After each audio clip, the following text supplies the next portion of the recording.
Hi, it's me again, I'm back.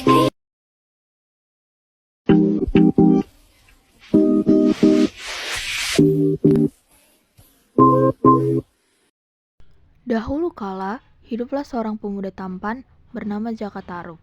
Ia selalu menghabiskan waktu di hutan untuk berburu. Suatu hari, saat Jaka Tarub berburu, ia tak mendapat apa-apa. Hingga akhirnya Jaka Tarub berjalan semakin dalam ke hutan untuk berburu. Sambil menunggu hewan buruan lewat, Jaka Tarub yang haus pun berjalan ke sungai untuk mengambil minum. Tetapi, alangkah terkejutnya, ia melihat 7 bidadari cantik yang sedang mandi di sungai itu.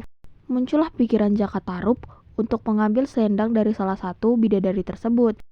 Bidadari-bidadari yang sedang mandi itu pun tak sadar akan kehadiran Jaka Tarub yang hendak mengambil selendang salah satu dari mereka. Di sisi lain, Jaka Tarub berhasil menjalankan aksinya untuk mendapatkan selendang itu.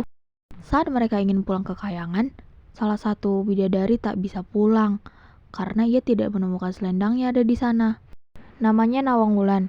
Nawang Wulan pun memutuskan pergi ke arah desa, dan di sana ia bertemu dengan Jaka Tarub.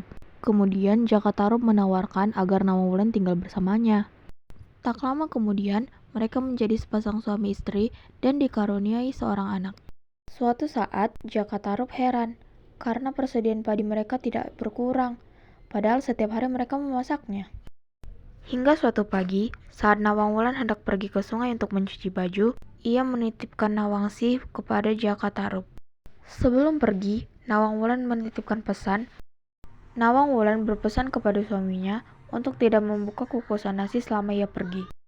Karena dirasa sudah lama, Jaka Tarub penasaran dengan isi kukusan nasi itu. Tampaknya ia lupa dengan pesan Nawang Wulan. Betapa terkejutnya Jaka Tarub melihat isi kukusan nasi itu. Ternyata Nawang Wulan hanya memasak setangkai padi.